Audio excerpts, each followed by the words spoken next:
state officers, petroleum criminal syndicate that disrupted the entire oil marketing company, marketing sector, and in doing so, they robbed the state from huge amount of tax they were due to pay, and they failed to pay. They involved in money laundering, they involved in bribery, and right now the parliamentary select committees, two parliamentary select committees, are investigating the allegations of that bribery and the failure to pay tax, and so on. And the reason I'm coming back on here to discuss this, actually, we did a program on freedom, but the program was done in Wolof, and it was done on the radio and YouTube.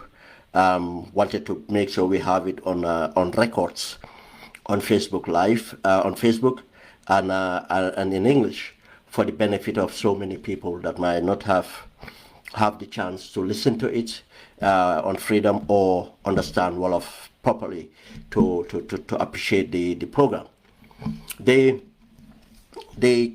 cartel operated, the Russian cartel operated, and it only operate because it was facilitated by Gambians, Gambian state officers.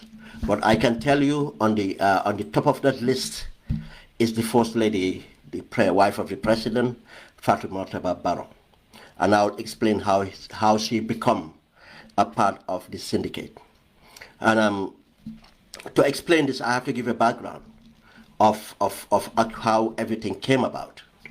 If Gambians, many people who follow this program will remember, then in 2021, around April, May, President Barrow visited the Gam Petroleum storage facility in Maninari. And when he did that, I came out, I said the only interest for Barrow to visit that facility is because he wants to take over the facility. I know it was strange when I said it, but I have my reasons from saying it. The reasons were, it was already known fact to people who really paid attention that Barrow have just overtaken Jammeh in corruption, in trying to take everything or anything that he can lay his hands on. And visiting Gam Petroleum, as I said, was one thing to familiarize himself, because he's already realized the lucrativeness of that sector. That was in April, and by July, mid-2021, there comes a crisis at Gam Petroleum. And when the crisis happened, the allegations were levied against the managing director, Sehu Drame, and the director of operations, I think Mr. Gassama it was. And that there were allegations, there were counter allegations, there were the denial of those allegations by Sehu Drame and others. And this case ensued, it ended in the courts. And when it happened, I gave my analysis on it. I said, I'm not vouching for anybody that corruption did not happen. But I looked at it and I said, I don't see these two people can be responsible for what they are accused of, unless it's properly investigated, and the entire network, because it's only a network. Because if you look at how Gam Petroleum operates, there are two variations of accountability. There's a vertical and there's a horizontal form of accountability, because Gam Petroleum does not operate in isolation. All they do is manage stored petroleum product, and that would be released out to the owners or the people designated to receive this petrol. In operations like that, you cannot get into huge amount of fraud, without having other area, the receiver of this product taking part in the fraud, then how can you only get the operations side of one sector, one side of it, to court and expect to win that case?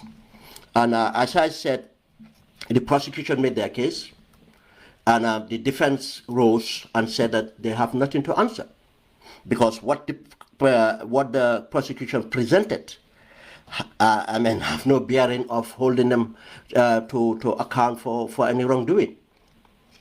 Because when the prosecution produced their evidence, their witnesses, they were cross-examined. And from that cross-examination, there was technically, there's nothing, absolutely, those two people were could be held accountable for. And literally, then President Barrow have his way. And this is the funny part of what is happening here. Gambia Petroleum is a limited company. It's not owned by the government. But the people, shareholders of the company, were mainly government entities, were mainly government parastatal. And this is where the government, for one reason, decide that they are the overseers of that company, even though it's a limited company. Then President Barrow have the opportunity now to appoint the two strategic positions. If you understand Gambia Petroleum, these two strategic positions are the managing director and the director of operations. And in doing so, he put his people in charge. He appointed Yero Jallow, who is a very close friend longtime friend of President Barrow, as the managing director of Gambia Petroleum. He appointed the director of operations, Pa Usman Toure, who is the elder brother to the Inspector General of Police, Mr. Sidi Toure. Mr. Sidi Toure is married to President Barrow's sister, that making Pa Usman President Barrow in-law. Now he have its position. But let me just go back a little bit back. The other opportunity that President Barrow had was there were shares owned by the people that own shares of Gambia Petroleum was Social Security Housing Finance Corporation, which is a parastatal, Gambia Ports Authority, which is a parastatal, and the GNPC, which is a parastatal. And there were shares which were owned by Mohamed Bazi. But due to the Ghana Commission ruling that Mohamed Bazi have abused or fraudulently controlled whatever it is, and been found guilty of or adversely mentioned in this, now the recommendation from the Ghana Commission was to forfeit the shares owned by Mohamed Bazi. And when that happened, the then chairman board of directors of Gambia Petroleum was the managing director of Social Security Housing Finance Corporation, because the Social Security Finance Corporation had the biggest share of in the company, and that was Mohamed Manjang. And it was agreed that the shares should be sold to the existing shareholders, which means that either Social Security will buy it because they have the means to do it, or they can share it among the shareholders to buy the shares, because it was a lucrative business and they were making money out of it. This is the first instance that President Barrow intervened and involved in corruption. President Barrow and the First Lady. If I say President Barrow, it's the First Lady. They interchange. They're looking after each other. They're a couple. Now, what they did instead is they decided to sell the shares, or ask, or pressure or influence for the shares to be sold out to a foreign company, a Mauritanian company owned by a family so named Barrow. But again, they are not related to President Barrow. They happen to be a family so named Barrow, but they are Mauritanians. President Barrow makes sure those shares were sold to this Mauritanian company, and of course with the exchange of kickbacks, bribery. And this kickback exchange they have around 19 around 2019 was 2019-2020 when the sales went through. President Barrow invested that money to Jar Oil. This is how President Barrow became a part owner of Jar Oil, but obviously they are hiding it from the public. But at the same time, the First Lady Fatoumata Barrow was appointed a board member of Jar Oil. The only reason Fatoumata Barrow would be a board member would be because of they have a vested interest, and that vested interest is shares. There are only two reasons why a person is a member of a board. It's because of they have vested interest, they are shareholders, or they have knowledge and experience to operate at that level, and they are coopted in to help run that company. But here it was obvious they did it because of they have shares there, they want to have control. That's what it was. And the Gambians witnessed the accelerated growth that Jar Oil had from then on. And most people will point to, oh, Jar Oil started to build petrol station. No, not only petrol station. They had a civil engineering unit. They had building construction. They had water. They went into agriculture. Within that short period, the only way a business can yield that, unless that business is a very dubious business in that sense in the Gambia, or they have a cash injection coming from outside of the business, and this is what happened. Then when they had the opportunity to take over Gambia Petroleum, and now obviously nepotism, ensured so that they can do what they want. The managing director became Barrow's friend, Yero Jallow. The operational director became Pa Usman Toure, who is Barrow's in-law because he's the elder brother to the Inspector General of Police, Sidi Toure, who is married to President Barrow's sister. Not only that, since they came into power, in position, they kind of restructured Gambia Petroleum and brought in about a dozen of President Barrow's family members and placed them at strategic positions within Gambia Petroleum in order to facilitate their operations without hindrance.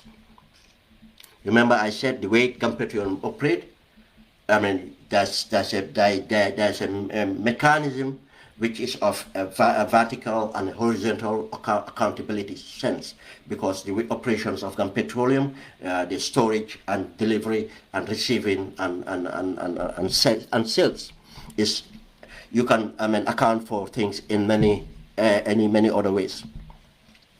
And the operations went on from 2021 when they took over. This two gentlemen took over. Until today, no dividend have been paid from Gambia Petroleum to shareholders. And the previous management that had the management from 2017 to 2021 had paid over $200 million as dividend. But from 2021 to date, no dividend had been paid. But not only that no dividend had been paid, Gambia Petroleum is technically going bankrupt. The staff benefits have been cut because of they don't have the money or the means to do that. The staff medical insurance have running into trouble. The staff communication network, they used to have an official that they have internal network, is run into trouble because no payment of bills. The staff vehicles are running into trouble. But not only that now they have an opportunity here. This is where the Russians came in. Because of the scandal that happened within Gambia Petroleum, at the same time there's a new company that operates, a private company owned by a Gambian Lebanese that does the same business. Obviously now they have competition. But with the competition, the company should be lucrative and sustainable. But because of the incompetence and corruption, the company is not. Now, in 2023, around June, July, Open Gambia got information that there's a Russian company operating in town, and they are operating without being registered. They are operating with dodgy other companies, shadow companies, and they are not paying tax, and they have disrupted the entire market, oil marketing market. Because what used to happen is what they call international traders. These are the people that owns their petrol and bring it to the Gambia. The international traders will bring the petrol and they will store it with Gam Petroleum. Gam Petroleum will do with safekeeping. Then we have registered company locally, we call them oil marketing companies. And those companies, there are several of them, that those people will engage the international trading companies to buy fuel from them. And most cases, they do it interbank exchange. When they take their LCs and account for, okay, this amount of quantity I need and quality, then, and they do the transaction, and there's a release form from the international trader that goes to Gam Petroleum to tell, and a release from the international trader to the local oil marketing company personnel to go and take what they have paid for or what they have been credited to. And they take that. But when the Russians came, they became both international trader and a local trader. Now what they did is they created what we call a monopoly. A monopoly by disrupting the market, getting the entire oil marketing, local oil marketing companies, most of them are Gambians, if not all, out of business technically. Now they control entirely of it, of the control. Now, how did they get in touch with this Russian company? The Russian company, since there's a sanctions, Western sanctions on Russia selling petrol out. Now, there's something they call sanction busting. Russians have now different ways of selling their petrol. They sell crude to a country like India that refuses to be part of the sanction. India will refine the petrol and put it out into the market. But again, there are other this one is not the one coming from India, because India need the petrol. What they refine mostly, they need almost all of it. There's only few that they will give to other nearby countries. But the petrol coming to Africa is which comes directly from Russia, and it comes to the high seas around Turkey. When it gets there, they change from the Russian vessel to private vessels. And when they go into private vessels, this is where they do a mixing. They mix the oil with other form of oil, even cooking oil from home and stuff like that, to maximize their profit. And they bring this thing to Africa. There is so much sulfur in this thing. It's bad for engine and it's bad for health once it's born into gas and gets to people. The Russian company had a partner, a Ghanaian partner, and that Ghanaian partner was trying to get this petrol to Ghana. And obviously Ghana, they went to Ghana or tried to get into Ghana. They could not get into the Ghanaian market because of the quality of petrol is very poor. Now they are stuck with this petrol. They don't know, they haven't found a market. It happens there's another Ghanaian based in the Gambia who managed to register a dodgy company called Crit Oil. That gentleman is Mr. Clements of Crit Oil. The Ghanaian who is already a partner with the Russian is Mr. Ado. I'll give you their first name once I looked at the notes. And this is how Mr. Clements intervened and tried to convince the Russian. The Russian company is called Apogee FZC, Apogee FZ, but the person responsible for the company in Africa is called Mr. Orimas. They convinced Mr. Clements, who have a company in the Gambia called Crit Oil, convinced the Russians and his friend to divert the petrol into the Gambia. Now, for the petrol to come to the Gambia, obviously, they will have to access a storage and able to access the market. Now, this is where they approached Gambia Petroleum, the managing director, Yaro Jallo. When they approached Yaro Jallo and put the deal out there for Yaro Jallo, and Yaro Jallo named a price. And if you bear me a minute, let me just open so that I can give you the figures as they are.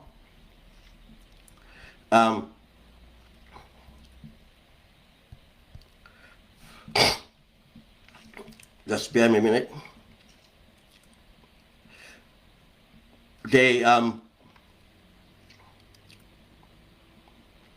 This company, by the way, so far, what they accounted for, and it might be more than that. They accounted that they had deal over $30 million in petrol in the Gambia, when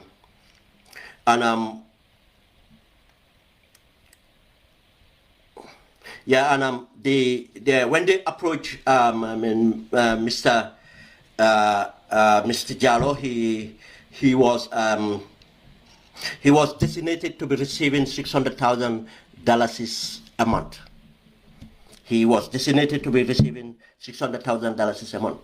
But Mr. Jallo realizes that he was placed there by President Barrow and the First Lady. He cannot get into a deal where he haven't got a buy-in from the First Lady and the President.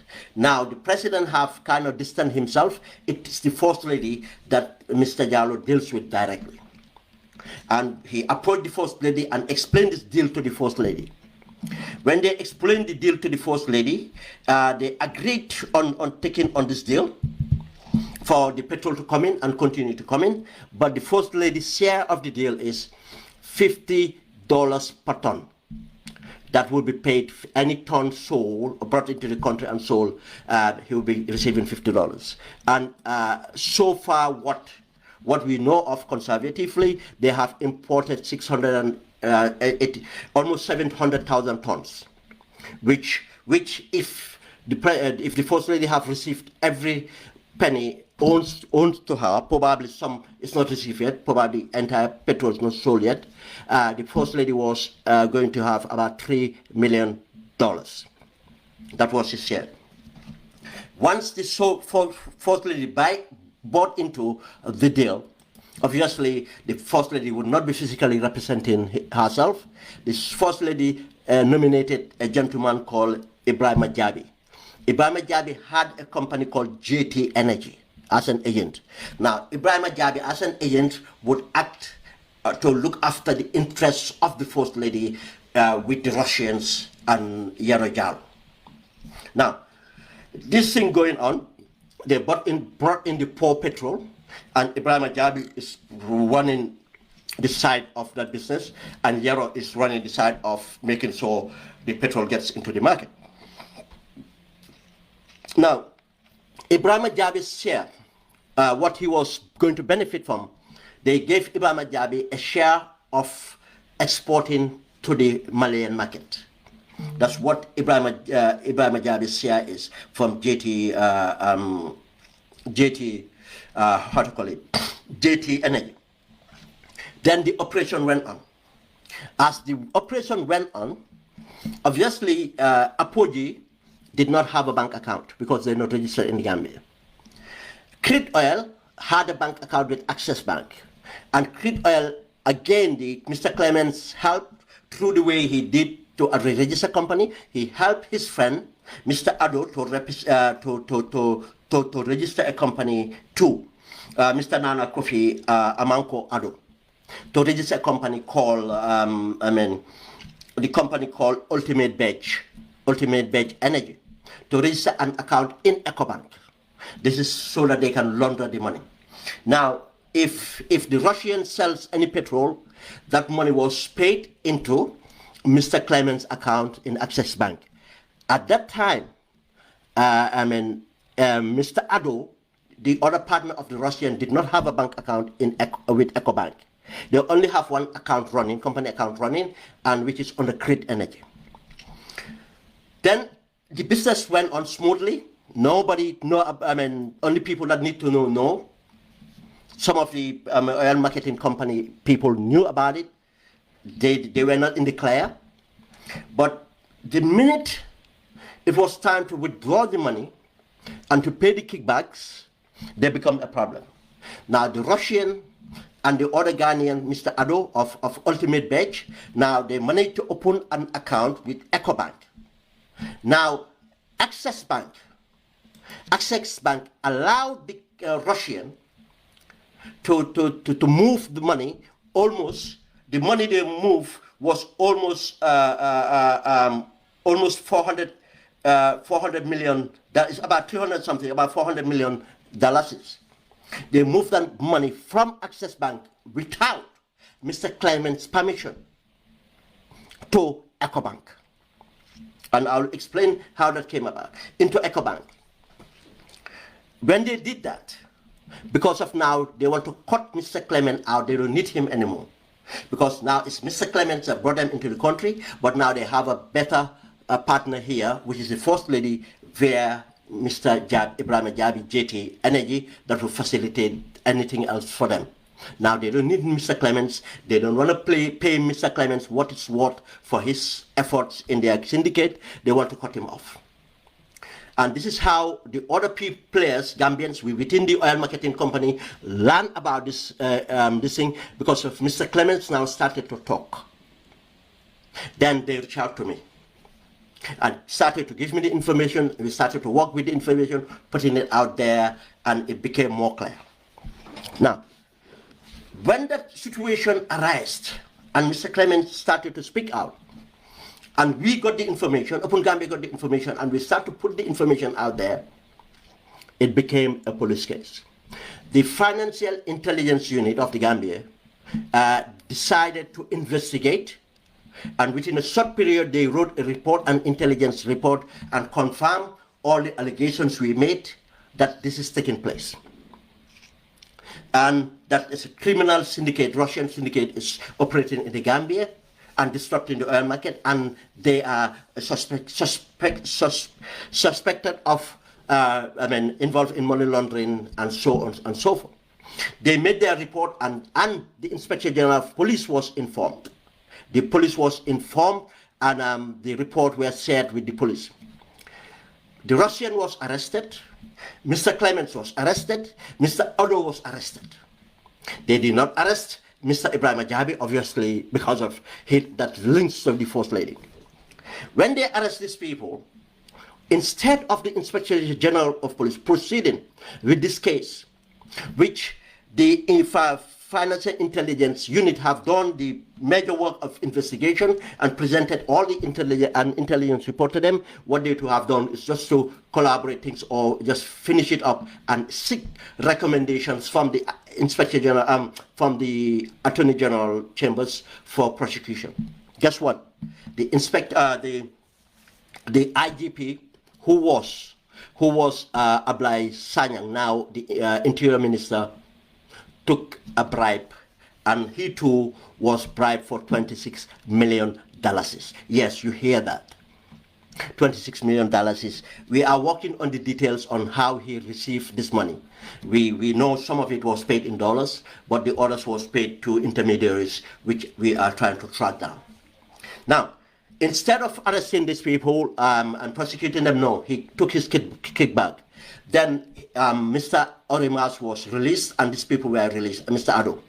Mr. Orimas was scared, and he ran to Morocco. He stayed in Morocco and still running the business. The business was not interrupted. Now, Mr. Clements did not have any recourse now. Now he had to blow the whistle. Mr. Clements decided, Crit Energy decided to sue Access Bank and EcoBank, technically, for receiving the money, Access Bank for transferring money unauthorized by him from his company account, which the instruction came from the Russian Mr. Orimas. And it was at this period, before I get to the that position, the minute the police were involved and financial intelligence, something else happened. Now the State House, I will say State House this time, because the instruction came through the President and through permanent secretaries to this thing to arrange way of legitimizing this business. Now, this Fatma Barrow and his interest group in the State House decided to undermine the investigations of the police, undermine the investigation of the Financial Intelligence Agency to protect the syndicate. You see, this was the reason why Yaro Jallo got them into the deal. How did they do that? They instructed the Minister of Petroleum, who too, when he was instructed, he too have his, we are investigating how much he was paid. But he have a kickback from that. And Gambians can remember around that time, money was missing at the Minister of Petroleum's house. There's a robbery and they caught the people and he dropped the case. Because of, if he had pursued that case, the foreign money and everything in this house was a scandal. I want Gambians to remember this. Around the same time, the Minister of Petroleum, then Abdou Diop Ndobin, who have said, when he was appointed, he said he will do what President Barrow wants, the way he wants it, when it wants it, how he wants it. This Ndobin was involved by the First Lady to try to undermine, to try to legitimize the operations of Apogee, the Russian company. And he was bribed around that time. And remember, around that time, there was a case, if you Google it, you find it. Abdou Diop's house has been boggled, and the boggler has been arrested, and they had to drop the case because of the money involved in that house, dollars and so on. He doesn't want that to be a scandal. Now, what did Abdou Diop did for State House is, he wrote a policy. We have shared that policy, letter out and everything. This policy directive with a framework, framework to authorize this business, that this oil trading company, international trading company, can bring in petrol and be selling petrol at the same time. That is no. That's not normal. It's wrong. But he wrote that policy, and you cannot write a policy for a specific company. You write a policy for an environment where everybody operates and everybody would benefit or affect anybody else who contravene the policy. But in this case, he wrote a policy, one, and directed just to legitimize something that's wrong.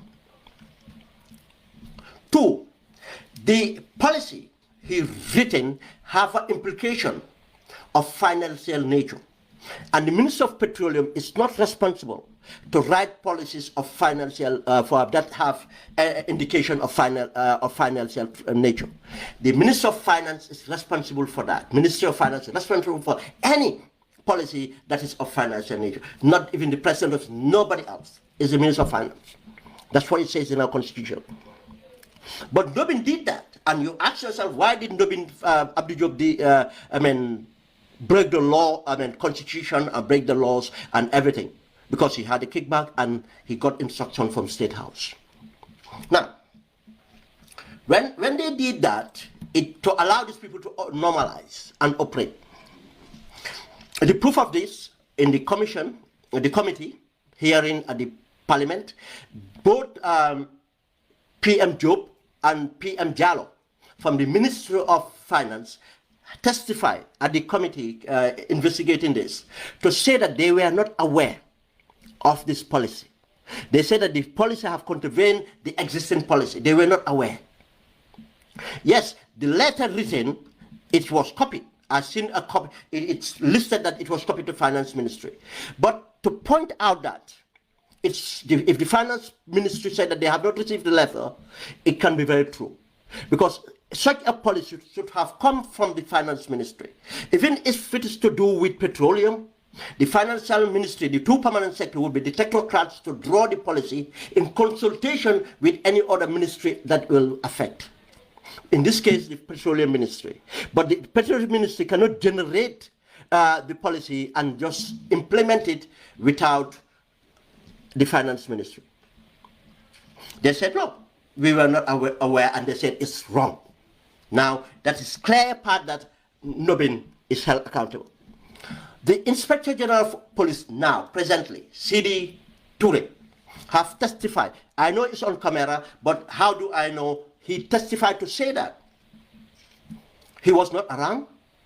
And yes, he said it was wrong that these people were meant to be prosecuted. They were meant to be arrested. When they were arrested, they were meant to be charged and put on bail or keep them in custody until the process. That's what CDT told the committee, according to information we got from the committee. And when CDT left the committee, he went straight to State House to see his brother-in-law, President Barrow. And what he advised President Barrow is, you have to let some of these people go. If not, this is going to get to State House.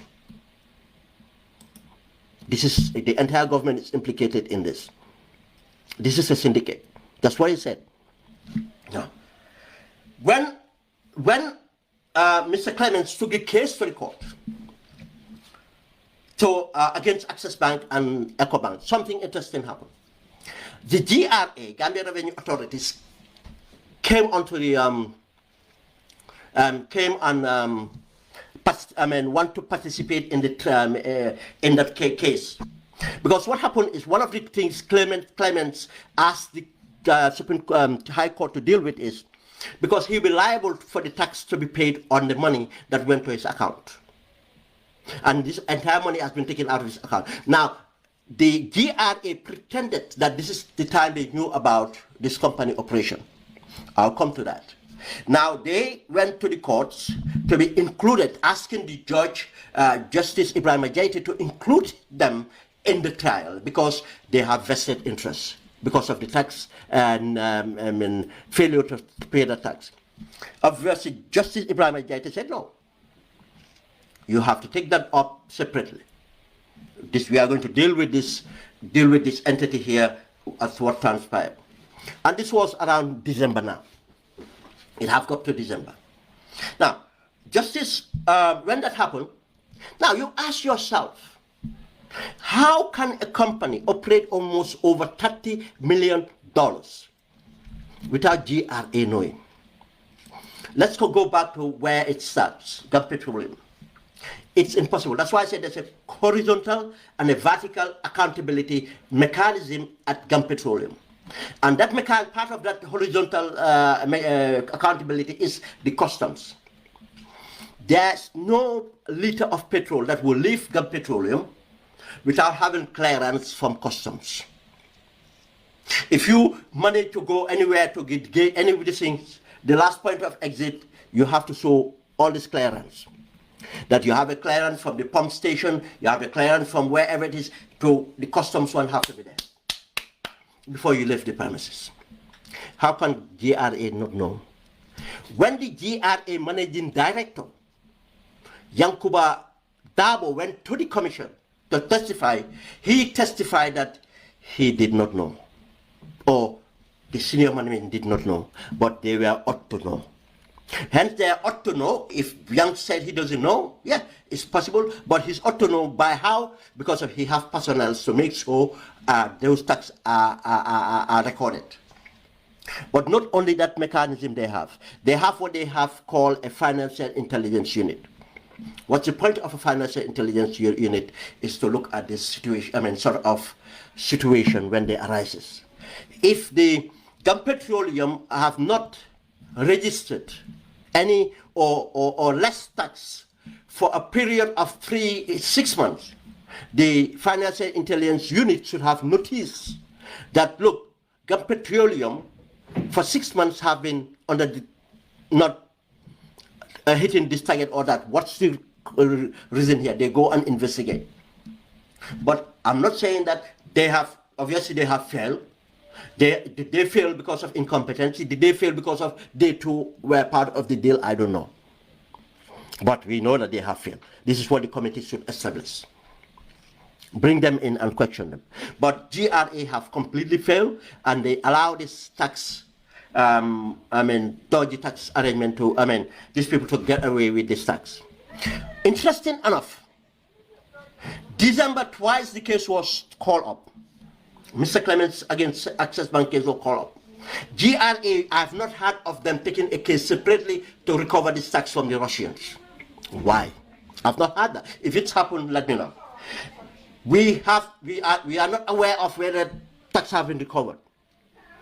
But because of now, in the case of Clements being the person who took the case to court, the Inspector General of Police hounded him, harassed him, threatened him until Clements had to run and leave the country to Dubai.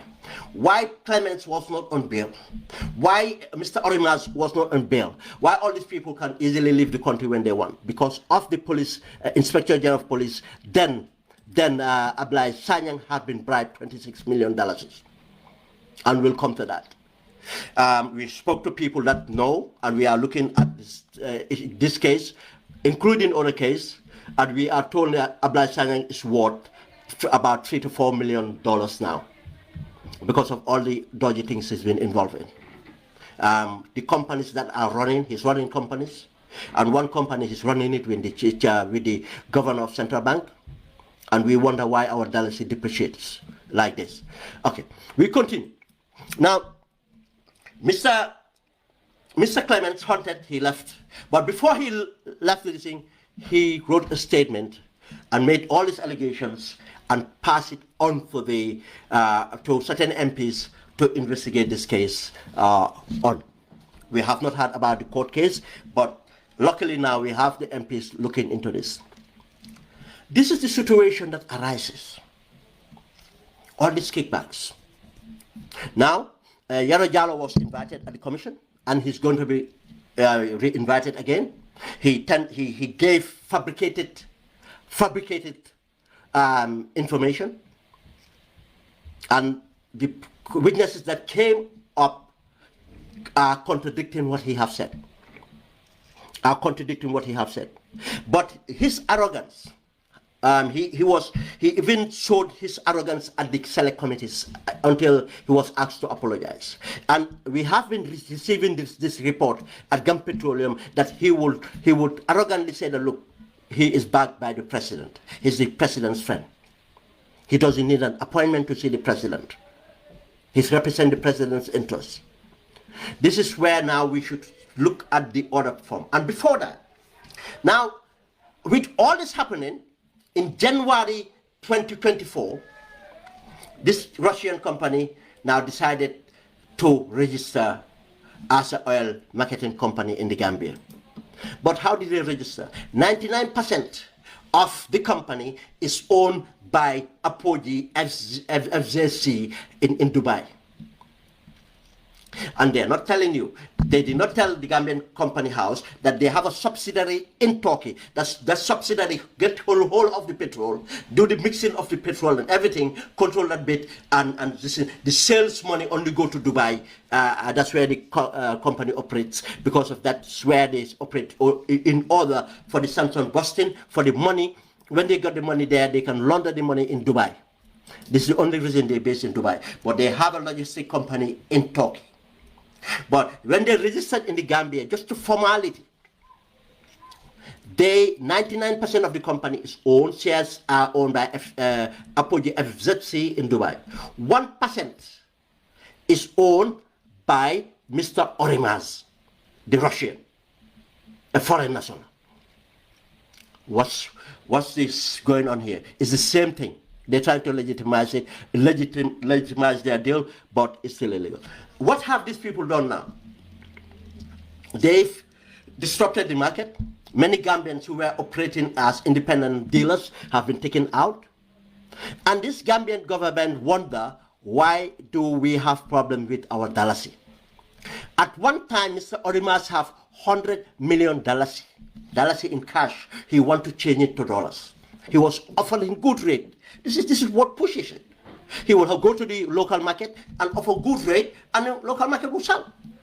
And because most local market then will offer a good rate in order to buy. Now the banks would have to be, you see, this is where the problem is. When people turn around to say, oh, these pull-footers, no. It's the corrupt officers our problem. The parallel market only operate because there is demand. And the demand is because of the corruption. And the IGP, First Lady, and all these other people, when they get their kickbacks, they change it to dollars because they take it out to buy, to save it outside, or to buy properties in America, England, Turkey, Dubai. This is why we have problem with our dollars is depreciated. Now, all these local marketing companies were dealing with the bank. They were not using cash. They were using LSCs from the bank. Regulated. And when they make profit, they reinvest the profit in the Gambia. They create more employment. They build houses. They build another business. They do other things. But that's why I keep on saying this government, this is why they want to stay forever. They know the crime they have committed. Now, they may allow this person to operate this way because few of them are getting millions part of it. But the state has been deprived tax. This is the other side now. When it went to parliament, the first lady now is using Sidinjai. You see, that's why when the financial intelligence unit came, they gave excuse, oh, we have to do this under camera. When the IGP went, we have to do this under camera. They're trying to find ways to minimize, to grind this thing at a halt. This is why we continue reporting and highlighting all these issues to put pressure on them. He's using Mr. Sidinjai, who also have kickbacks from all these kind of transactions. He doesn't just do it as a favor for the First Lady. He too get exposed. Any of these people get exposed is any deal. What they do is they take their share. It becomes a syndicate. Now, this is why they're trying to sabotage the investigation to grind it to a halt. This is the development that we have. Now, Gambia, this is, again, why we have to look at what we discussed yesterday about the Barrow self-serving draft constitution. You will realize that Barrow have made millionaires out of state officers, ministers, directors, and all these kind of people, corruption and everything else, so that they became billionaires. Barrow have bankrupted Gambia Petroleum and other industries. He's nearly bankrupting Social Security with loans and all. He's making Social Security back up so that he gets his kickback from buying buses, other vehicles, and other products. Now we are in this serious situation. Now they realize that if they leave government, the next government might come to hound them. Now Barrow cannot leave. Now, what's Barrow doing is trying to, as I said again, I'm going to repeat this word. He is using a theory called the ultimate executive action theory. What does this theory means is to use the executive power to handicap any check and balance, any resemblance of democracy, so that the executive should be so powerful and so they do whatever they want. This is what the Trump Project 2025 means. It's an ultimate executive action. That's the theory they apply. They are already winning to the Supreme Court. Now, when the theory is when they come into government, the independence of the civil service or the operation of the civil service will be Trump loyalists, people that will break the law, knowing that they will be protected, and they will change everything to suit their aspiration as far-right nationalists. It's nothing like a conservative government that will respect rule of law, that will respect democracy. It's nothing like a democratic government that will respect law, democracy. No. This is exactly what Barrow is doing to us. With this draft constitution, looking at the crime he committed here, just this is a sample. What he wants is to ensure that the time for eternity, him and NPP will hold on to power forever. And nobody will come after them. Because he wanted to leave the second term. That's why when the protocol was signed at ECOWAS, Gambia signed. Senegal refused to sign because Macky Sall did not want the two-term then. Togo refused to sign. Ivory Coast refused to sign. Now, it's done on him. He tried to get a successor. He can't find a successor. I will tell you, until last month, he thought he had nearly narrowed it down to Yankuba Dabo of GRA. with the brother of Turo and others support and everything. Alkali contest and the many people within NPP from the UDP all supported. What stopped that? Abad Ba, a businessman called Banding Sisoho, something Banding Sisoho, owner of Star FM, and some Sarahule Kabal, the APRC, that's Sidinjai and his group, they resisted of Barrow to take Yankuba Dabo as their candidate. As their candidate. Now, because of this, he doesn't have a choice now. Because they said to him, if you trust Yankuba Dabo, he is more UDP than anybody that you know. And what you did to UDP, UDP will do that to you. Because if even Yankuba Dabo wins, he will need UDP to consolidate power and get rid of us, just as you use APRs to consolidate power and got rid of the UDP. Barrow got scared. Part of the draft, I'll tell you, part of the draft of a vacancy of presidency was the last bit added to the draft. In order now, Barrow thinking, I will go on to elections, try everything to win, throw everything to win. And once I win, and if they allow, Gambians are foolish enough to allow this draft to be a constitution. Remember, in the draft, he have control the parliament. He's going to control the judiciary because of the amendments put in there, and he have control the succession. Then he can take even his son to parliament, to cabinet, and place him as vice president and resign and give the son a chance to rule for the rest of the term, to consolidate, and they continue. Because now it's only a family member he can trust. Anybody he tried, he'll be scared. You know, yesterday when I presented the draft constitution, I said this. I said here that the same situation is developing in Guinea-Bissau. I did not see the report then, but I knew that the same situation is developing in Sierra Leone. Where these people are corrupt and commit human rights abuses, they're scared to leave office. Now, especially when Senegal have changed now, Barrow cannot run to Senegal. Now, all these people knowing that running out of their country is very expensive, it's not sustainable. Wherever you run to, they hold you hostage. You pay tax, they will ruin you, and you suffer and you run back. Every dictator that have run out of their country end up trying to get back. From Idi Amin, even Sadauda had to try to run back because of it's become difficult to live outside your country. Barrow knows this. That's why he said, I want to live in the Gambia.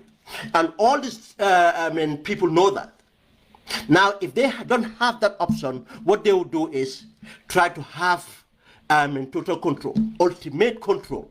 The executive power, we talk about the incumbency in the democracy, it's not enough for them. They will have far-reaching powers to cripple the system of democracy, the check and balance, the executive, the legislature and the judiciary, and then the independence of the other institutions.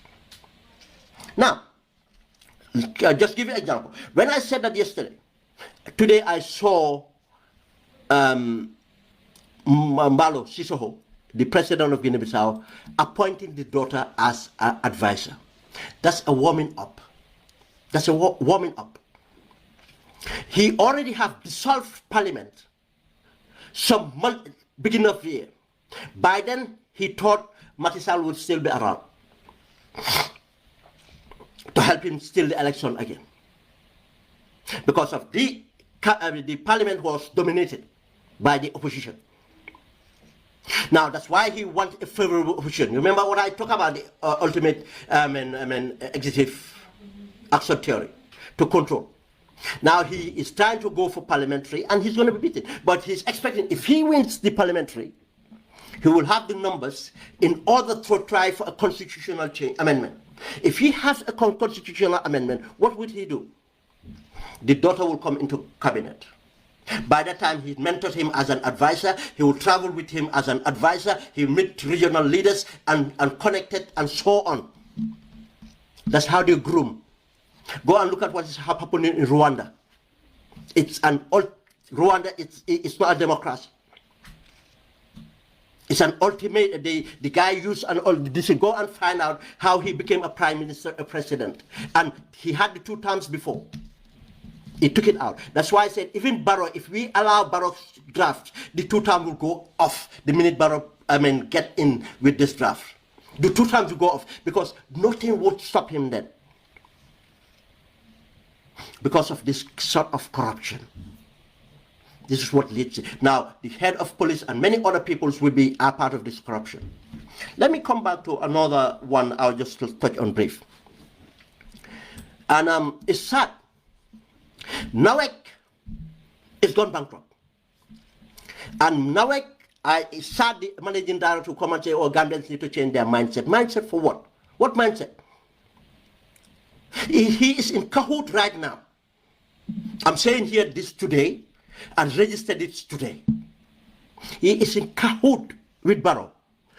They are doing everything to speed it up without doing the necessary due diligence to move water away from the main district of Nawek. And that's an interim move. Next minute they are going to privatize it and Barrow is going to have a company that would represent his interests. That's what they're working on. I have said it here today. Now, what is happening in Nawek? How did this come to Nawek? Let me explain something. Power generation is very complex, but doesn't mean that it's not doable. But do you know, because of the complexity of power generation, it has different components that need to work together for the economics of it to make sense, for it to be sustainable. And those components, one is generation. You have to generate power. When you generate power, you need to distribute power. And when you distribute power, then obviously you need to account for the power. That's where the money is. You have to account for that money. Now, in doing so, this is an operation. That's another component. The generation of power, you have to have the capacity to generate enough to meet the demand.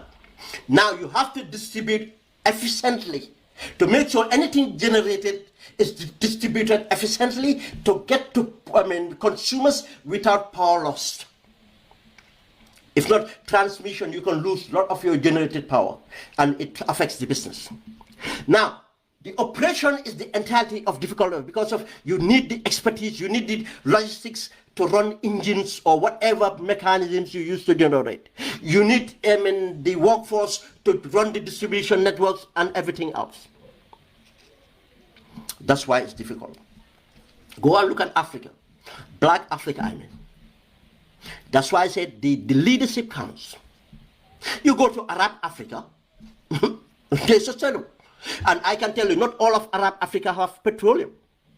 But even Black Africa with petroleum, they cannot supply their own energy.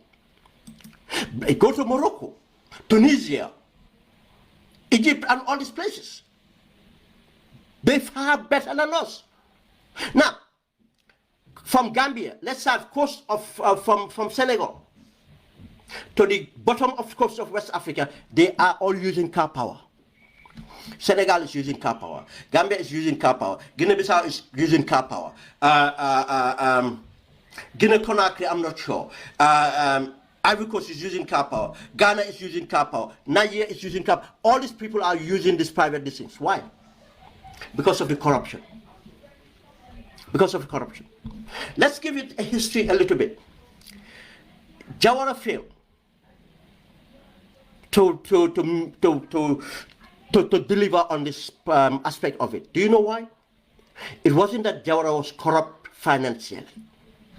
Jawara was corrupt politically because of his political expediency.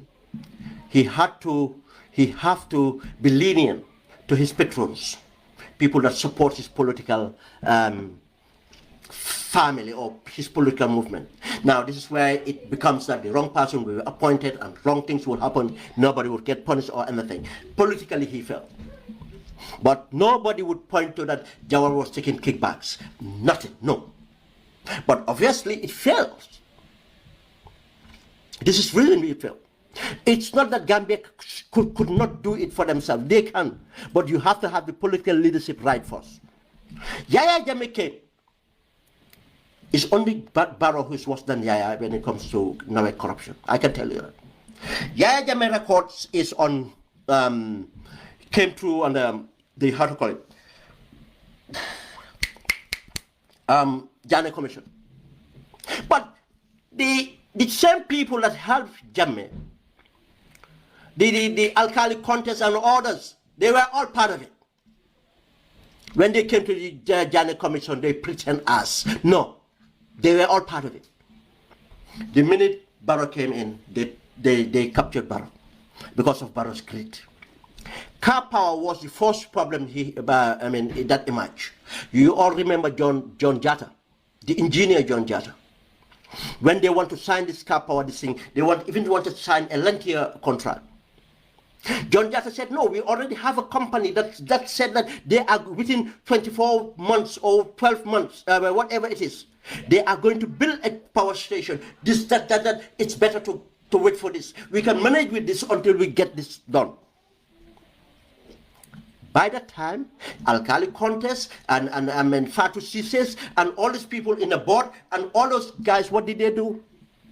They already had a cut from Car Power. Car Power is doing the same kind of business all over West Africa. That's why they are all using Car Power. Kickbacks. Alkali Conte was appointed as Barrow's agent in Gambia Petroleum. At Car Power. That's how the kickback was coming to Barrow. Alkali Conte fell out with Barrow and went and joined UDP. Guess what? He took Alkali Conte off Car Power. He went and got Lamin Sima. Lamin Sima became the agent. I can tell you right now, he's trying to get rid of Lamin Sima. Because Lamin Sima, he is seeing Lamin Sima not agreeing in the succession plans he wants. Now, because of the Banding Sissoko, the other corrupt person I'll come to him, that he wrecked Nawek with. Banding Sissoko is trying to get Lamin Sima's job as the agent of Car Power. Now he's feeding Barrow that Lamin Sima is building a political party, or it's not likely to support you. Now, because of that, Barrow is trying to withdraw withdraw Lamin Sima out of, just as he withdrew Alkali Conte. Alkali Conte is back. They are doing the same thing they used to do with Nawek. Now, Car Power is one. Car Power is one. Now, I cannot remember it's quarterly or monthly. 250,000 euros Barrow gets, either quarterly or monthly. That's why Car Power, you never hear Nawek owning Car Power. But Nawek, because of they're running the company dry, they are owing Senelec. Owing Senelec over 12 million euros. And the new government, because they used to own Senelec and Macky Sall will intervene. The new government said they are not going to intervene. Because if they intervene, they cannot hold Senelec accountable. Because Senelec does not own the energy they are supplying to Gambia. Senelec is buying that energy from French companies and other private providers.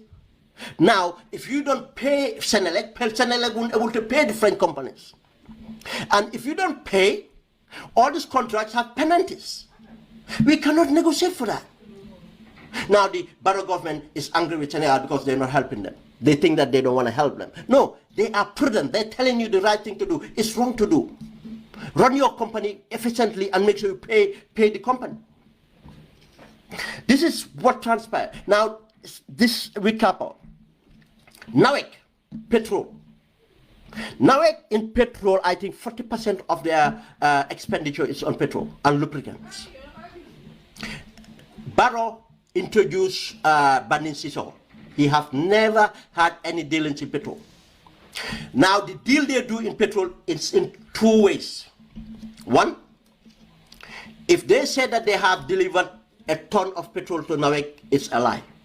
They deliver half ton. Every accountability there, it's undermined. They take kickbacks. Half a ton. If they say ton, it's half a ton. If they said that they delivered this quality of petrol because of the sulfur represented, they lie. They deliver low grade petrol to this thing. You know that low grade petrol does to Nawek? It brings their engines grind to halt. Because of the more sulfur you have, the more it damages your engine. Now, because of the incompetency of Nani Joara and being lazy, they went and the kickbacks Barrow have, they went and extended Car Power's deal. They went and extended the deal with Senelec to please Macky Sall at a very high price. They paid so much for Senelec. They went and took a loan for the transmission networks in order for Senelec to distribute. Everything is costing us now. The engines they're talking about, you know when Barrow was saying, oh, we don't even need our engines more, that's the strategy they use and it failed now. They went completely dependent of external source. This is the crisis we're facing now. Remember the kickback, 350 million, 35 million, sorry, given to Fatoumata Barrow Kodole. It was given by a Chinese company. That Chinese company win a contract for this network distribution or something like that. You think they're going to do a good job? This is how he wrecked Nawek. I'm not saying that other Nawek people are not stealing or corrupt, but it's because of his motivation, just as Yaya Jammeh's motivation. When we learned about, he lied about, Yaya Jammeh lied about buying a new generator. It was an old generator. The deal he did with Basi and others, it all came to light. The amount of money injected in Nawek, the government paid their arrears, their loans. Since Barrow came, I'm telling you, the millions given by World Bank, the millions given for the OIC, 35% to 40% increase in tariff. With all that, you know, the powers, since Barrow came, there's about 24 to 30 megawatts. It's all kind of not. The Kotu one is technically not functional anymore. What they had in Birkama now is dysfunctional as well. All because of mismanagement, corruption. Gambia, these are two industries. Very vital industry. Petroleum for energy and obviously Nawek for energy. And if any inquiry comes out of here, Barrow will be held accountable. Now that's why I said we will not stop talking about this draft constitution, but we are going to put it in context. And my context now, many people have had all the other debates. My context now is here. Don't allow anybody to fool you. This is what they're using. Or now let's negotiate. One, it's completely illegal to negotiate on this document. If anybody goes around to negotiate on this document, the minute it gets to Parliament, it's to be kicked out. Because it's an illegal document. Why is it illegal? The executive does not draw constitution. A draft constitution is the people's constitution. That's why a body, appointed body, independent body drafts a constitution. Just I said, and constitution is informed by the people, by the needs of the people, by the future of those people, the progress of those people, the aspiration of the Gambians. But you draw a conclusion, or we don't want to take cost of paying for secondary school. Yeah, because you don't need it. What is more important than our human capital? Apart from our social capital, what's more important? Our human capital. You don't think of the cost of uneducated Gambian. The cost of uneducated youths. Who else should we invest in if it's not our youths? Education. Why do we have to pay all those expense? When it comes to paying expense or your benefits of executive and the top level, You don't have any qualms. You can buy 100 vehicles for millions of dollars for 2 days ceremony and waste the rest. You can have conversion. You don't want to cut costs anywhere to put it where Gambians ask for. Gambians ask for education to be accessible, to be free, secondary level, and should have even be more than that. Our priorities should be right. But no, that document is illegal. And that what informed that document is about gaining the ultimate executive power. You have seen the measures they put on the legislature in order to control it. Even the session of the legislature now have to go to the president to approve. What? We call it democracy? The appointment of the speaker and deputy speaker from the president is wrong. That's why we have Sidinjai and Fabakari. You all know that if it was elected members, nobody would select Fabakari and Sidinjai. But he want to control that. Once he have control over that, why do we have any point of having a parliament? This is why Togo doesn't, Rwanda doesn't matter. He does what he wants. Any other country that have this system, they do what they want. Now our judges appointments and everything is changed now. He has powers to do what he wants. Then once he has the power, if we allow him to do this, they will tell you, oh, let's just, now we have the two terms and we have 50+1. Nothing would stop him from changing that mid-government. Zimbabwe are doing it. Guinea-Conakry did it. Zimbabwe doing it. Ivory Coast did it. Senegal did it twice. Once and wanted to do it the second time. I tell you that Guinea-Bissau might attempt it. Sierra Leone might attempt it. Right now in Sierra Leone, the same problem is happening now. Farmata Bio wants to succeed the husband. The poor husband now is scared. They went and fabricated a coup, just as Guinea-Bissau did, trying to get the opposition. Just as Barrow fabricated the killing of police officers. I hope the facts will come out in order to get the UDP out of the system. That's what they do. Now he's trying to, Madabio, disappointing the vice president, Mr. Sellu Jallow. Sellu Jallow and team, I'll tell you, when I was in London, in Peckham area, there were joints that we met Madabio. He was broke as they come. The wife was on benefit. The wife did not declare that he was married so that he can have single parents benefits. He was hustling, pretending to do a PhD, attempted to do a PhD. He was hustling. They don't even have a transport, nothing. Sellu Jallow and team, because of they know Africa, the private politics. Because he's from Pulufuta extract. They came and got him because he's from the Mendy family. They got him here. They took him. They provided the finance. They run the campaign. He won the elections in agreement that running mate and after 2 times Sellu would take over. Sellu is an intellectual. Sellu have never even been accused of any abuse of power or anything in this thing. Now he doesn't trust Sellu to protect him. Now he's trying to disappoint Sellu. Even the last election, he nearly not picked Sellu as a running mate. But when he measured it, knowing that without Sellu, he will not win the elections. Now he too is trying to amend the constitution.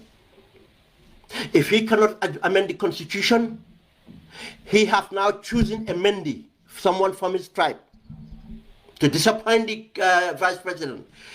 The name of the young guy is difficult to this thing. I'll try and remember the name. But the young guy was, he studied in MIT.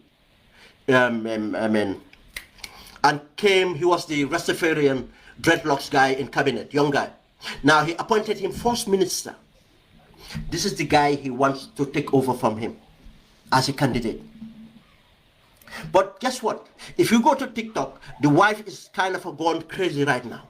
He is going out trying to attack the people, proposing this guy, this guy as a candidate. But the wife know that that's who the husband wants. The wife is saying, why are we talking about candidates? It's not even, we have almost 4 years for elections. Why are we talking about candidates? Because she wants to be the candidate to protect themselves, because they have nowhere to run. They are absolutely corrupt. They have committed a lot of human rights abuses. They staged a coup. Now trying to get this leader of the opposition. This is what they committed. Gambia, this is where we are. Imagine the failure of Nawek is half worse than it has ever been.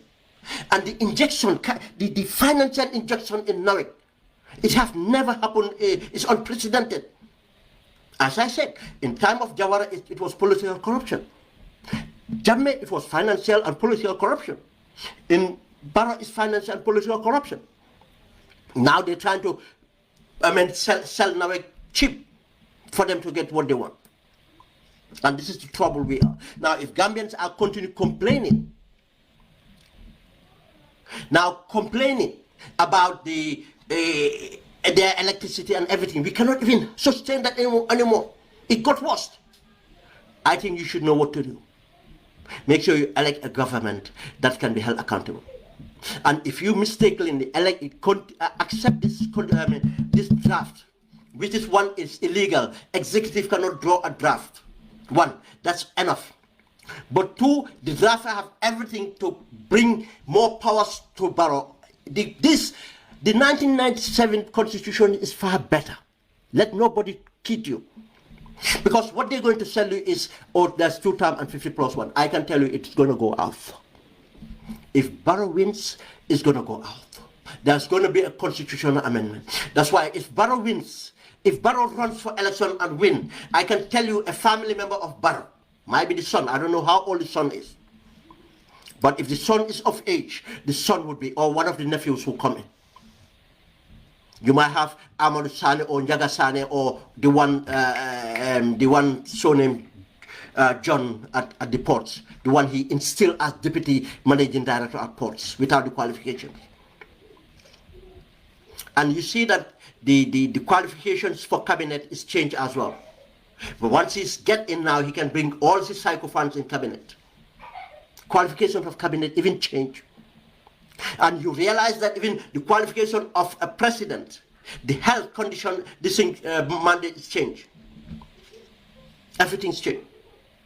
He have undermined the so-called anti-corruption commission. It should not even be set up. It's a waste of money. Because if the position of the constitution would have, 2020 draft would have empowered that commission to be effective. But now it's useless.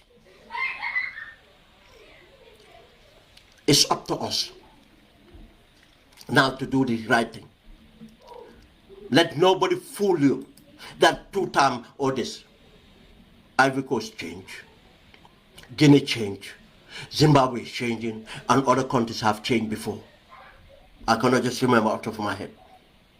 And Gambia, if he gets in there, there's nothing to stop him, because he has the audacity to draft a constitution and put it in, and the powers he have, the control he will have over parliament, the control he have, and he have even, technically, he's taken away your local government structures. They are in the autonomy, they are independence. The power devolved in the governance is taking that off. You think that passing and keeping all the powers to appoint and fight, to appoint the IEC and so on, don't you think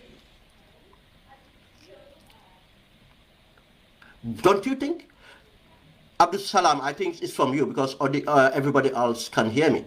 Must be from you, from your end. Can you just take it? Anyway, guys, that's where I'm going to stop. I've gone to the 1 hour 30 minutes, almost 30 minutes. Abdul, you can try and reboot your system, whatever device you're using, and you can listen from there on. Okay, guys, till we meet again, thank you very much for listening. Thank you.